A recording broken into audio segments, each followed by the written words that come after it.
staff and students of the university, ladies and gentlemen. I wish to thank the Department of Political Science and Center for Mediation in Africa for the opportunity to address you this evening. I look forward to the exchange of ideas later in the program during the question and answer session, and would like to encourage you to ask tough questions so that we can have a thorough discussion. My talk will focus on the principles underlying our foreign policy, specifically our approach to conflict prevention and resolution as it has developed since 1994. And at the end, I will make an application to the current situation in Syria. In the past 2 decades, South Africa has been engaged in assisting various states with conflict resolution and in sharing our experience with regards to transitional justice as well. These include Palestine, Northern Ireland, the DRC, Cote d'Ivoire, Sudan and South Sudan, Madagascar, Zimbabwe, and Sri Lanka, to name a few. Time does not permit detailed discussion of all the areas where South Africa has been involved in conflict resolution. Ladies and gentlemen, this year South Africa marks the 20th anniversary of our democratic transition, a transition which also marked the end of the country's pariah status and our full integration into the structures and processes of international community, especially those of the African continent. Taking our place in a community of nations came with high expectation, shaped by our peaceful transition, referred to as the South African Miracle, and iconic statue of President Nelson Mandela as a master of reconciliation and forgiveness. In fact, our own peaceful transition from the brink of civil war is central to our approach to disputes and remain an example to the world on how a deeply divided country on the brink of disaster can build a nation through all-inclusive dialogue. Moreover, South Africa has a moral obligation to act in solidarity with Africa for its unwavering support to the liberation movement, as well as for the crimes committed against our neighbors by the apartheid regime. Thus, our country's considerable military and economic capabilities are being deployed in promoting peace and security on the African continent. Our commitment is further enhanced by the belief that South Africa's security and development is inextricably linked to the welfare of our continent. We will only be able to fully deliver our development commitments to our own people if we can fully benefit from the economic growth of a continent at peace with itself. It is this belief in the central importance of the African continent, of our foreign policy, that also guided our engagement in the continent to support development and peace initiatives. We played an active role in reshaping the Organization of African Union into the Organization of African Unity into the African Union, specifically with the aim of strengthening Africa's ability to address conflicts on the continent. Since its inception in 2002, the African Union has established and consolidated a comprehensive peace and security architecture.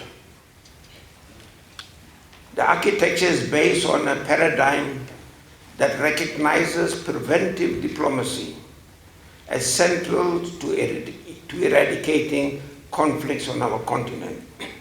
These mechanisms that the African Union has put in place bear testimony to the determination of our continent to address peace and security challenges in a comprehensive manner. The African Union has also made great strides in developing early warning systems that help the organization to determine which countries are likely to lapse or relapse into conflict. These mechanisms afford the organization with the opportunity to help avert an imminent conflict. However, for this system to be effective, early warning should be followed by early response, an area which we need to improve on. The fact is that preventive diplomacy, to be an effective tool at the continent's disposal, a sustained injection of resources that are predictable, coherent, and timely is required. Ladies and gentlemen, since 1994, the primary foreign policy priorities was to accelerate our reintegration into the international community and to promote an international rule-based system through active and constructive participation in multilateral institutions and processes. Furthermore, our foreign policy has been inspired by our history and ethos and guided by our principles, foremost among which is the desire for a more just, humane, and equitable world.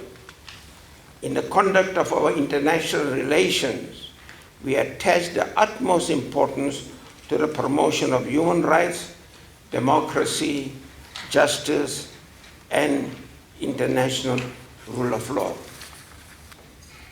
These principles necessarily place the United Nations at the center of our foreign policy activities, including those aimed at conflict prevention and resolution. The UN Security Council has the primary responsibility for the maintenance of international peace and security and acts on behalf of the entire United Nations membership. It is wrong to think that the Council only has one or two options at its disposal, namely sanctions and military intervention. What is often forgotten is that the Security Council should at all times promote pacific settlements of disputes and that it should act preventatively.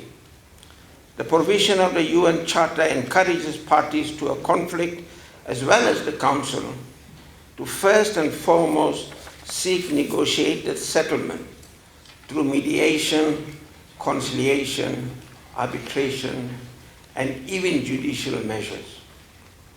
Too often then the Council jumps to the provision of intervention rather than encourage prevention, dialogue, and compromise. In addition, the United Nations Charter reminds us that any action undertaken by the Security Council must be measured, appropriate, and without prejudice to the rights, claims, and opposition of the concerned parties. Ladies and gentlemen, with this principle in mind, I now turn to the disastrous situation in Syria. We will all agree that the humanitarian crisis brought on by that civil war is a huge human tragedy. After 2 rounds of UN-sponsored negotiations, peace remains elusive. Over nearly 3 years of violence, the conflict has increasingly become sectarian, with increased jihadist activities and extrajudicial killings, as well as atrocities perpetrated by all sides. The use of chemical weapons, barrel bombs, allegation of food and water being used as weapons of war crimes, and crimes against humanity are alarming and lead to despondency over the possibilities of achieving a negotiated solution. In addition, the large number of internally displaced people and refugees fleeing into neighboring countries has a destabilizing impact on the entire region, with Syria's neighbors being drawn into the sectarian violence. In fact, it is no longer accurate to warn against a possible spillover of the Syrian conflict into the region, as some commentators are already describing the situation as a regional war with an epicenter in Syria. Only hope for the Syrian people lies in the willingness of the parties to the conflict to immediately put an end to the violence and to engage each other constructively in dialogue, with the aim of reaching an agreement on the political transition based on the Geneva Communiqué of June 2012. It is the responsibility of the Syrian government and the opposition to sincerely engage each other with the aim of reaching difficult decisions over the future of Syria. For this to happen, the parties have to be flexible when engaging each other and genuine in their intent to break the political stalemate. Democracy is an unassailable right of the Syrian people, but it cannot be achieved by military means. In the end, the parties must negotiate with each other, and this requires great courage and strength of will. After all, it is easier to start a war than to end it. However, continued delay in starting substantive discussion on a transitional government body and future institution has a heavy price paid in the blood of innocent civilians. There's also a real possibility that a continued deadlock perpetuated by intransigence by all the parties in the UN-sponsored negotiation could revive the idea that some form of outside military intervention is necessary to bring about an end to the fighting through the removal of the Syrian regime. Such an action will be catastrophic. Taking a cue from our own history, we know that in order for the solution in Syria to be sustainable, it must be representative, and therefore no party can or should be excluded from the peace process. The struggle against apartheid lasted decades and was declared a crime against humanity.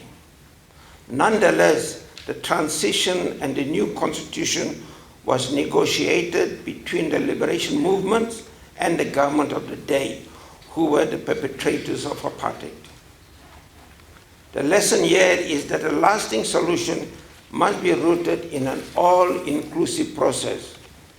This is especially important in diverse and polarized societies. A major concern in this regard is the failure of the internal opposition to participate in the Geneva process and the apparent lack of influence the external opposition has on the fighting on the ground, This is a significant flaw in the process which can and must be corrected.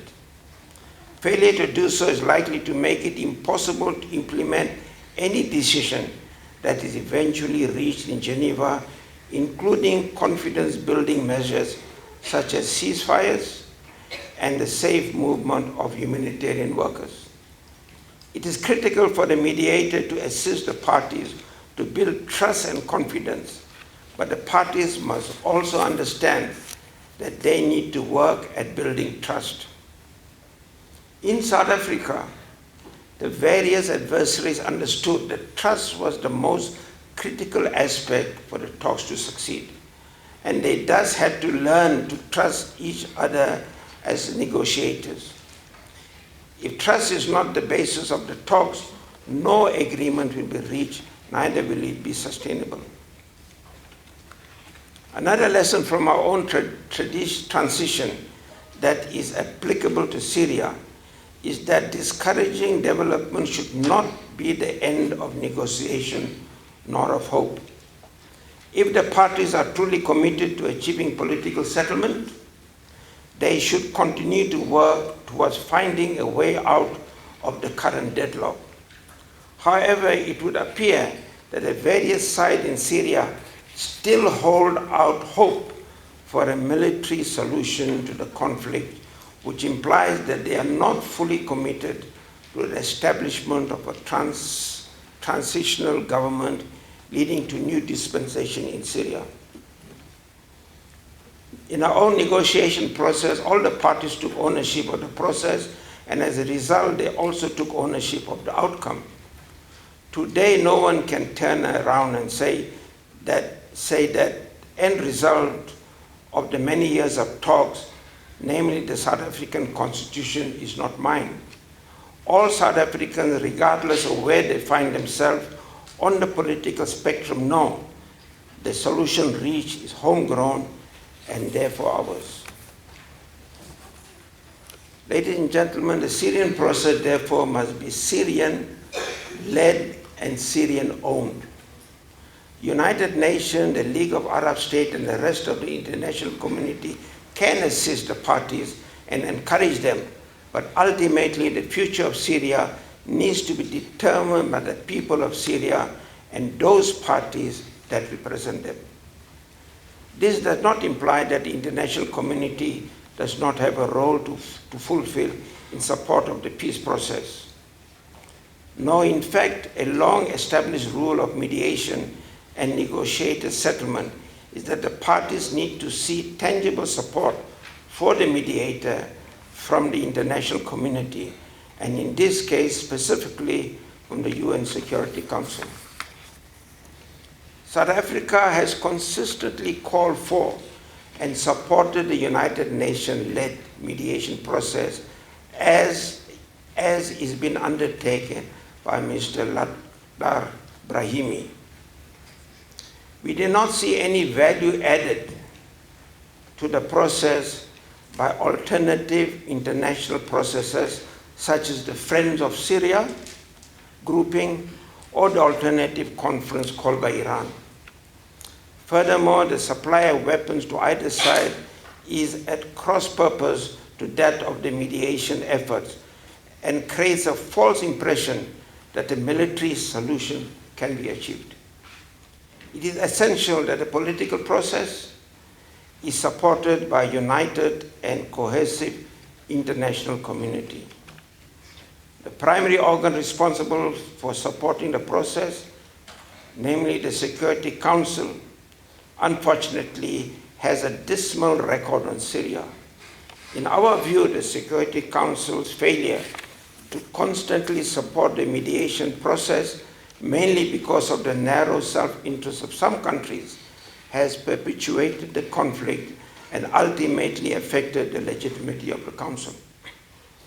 The international community and the external sponsors of the parties have a particular responsibility in supporting the mediation efforts of the Joint Special Representative, Mr. Lakhdar Brahimi, and to make a negotiated settlement more attractive than a military one.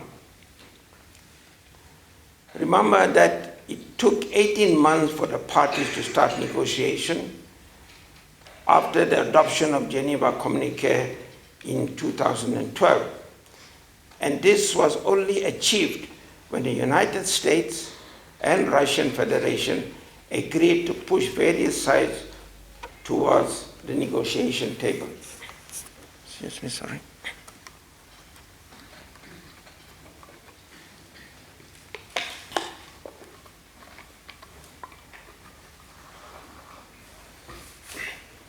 Of course, there's no quick solution to any problem. And what you need to do is to take a long-term view and a long-term perspective. In our own case, we had to ask, we do not have to solve the problem today, but rather want to see where the country is, even at 100 years' time.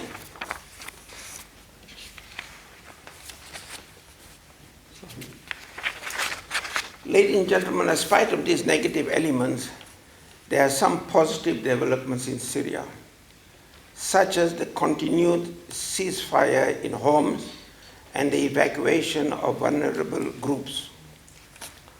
Although a small step in confidence building, it is not enough, and we hope that this ceasefire can be expanded throughout the country, and that legitimate humanitarian aid can be brought to the communities who need it.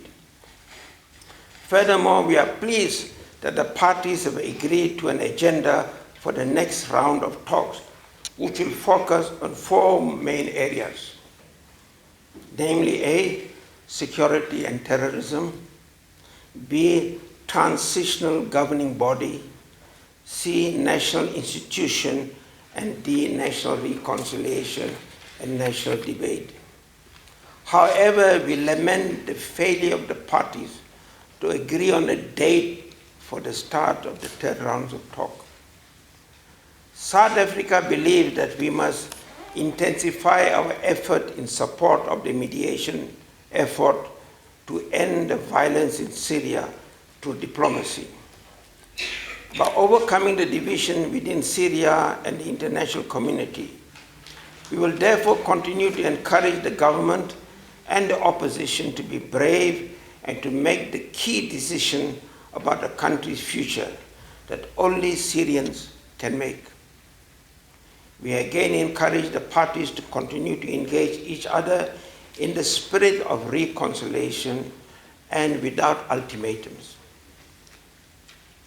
In her intervention at the International Conference in support of the Geneva II process, Minister Mahathir Mashabane stated that, and I quote, "South Africa is here to offer meaningful support for constructive negotiation between the Syrian parties. We encourage our Syrian brothers and sisters to reach a comprehensive settlement which will implement in full the Geneva Communique within an accelerated time frame, end quote. Ladies and gentlemen, the ordinary citizens of Syria desire peace and security and wish to get on with their lives. Therefore, the mere fact that the parties to this conflict are willing to sit down and talk is a message of hope. It is our responsibility as the international community to ensure that the parties remain at the table and that they negotiate in good faith. There is neither a quick nor an easy process, but every day lost has a heavy price. I conclude with the words of President Mandela, quote, "Our experience has taught us that with goodwill, a negotiated solution can be found for even the most profound problems. Our own humble experience has shown that negotiated solution can be found even to conflict that the world has come to regard as insoluble. It has taught us that such solutions emerge when former opponents reach out to find common ground," end quote. And I thank you very much.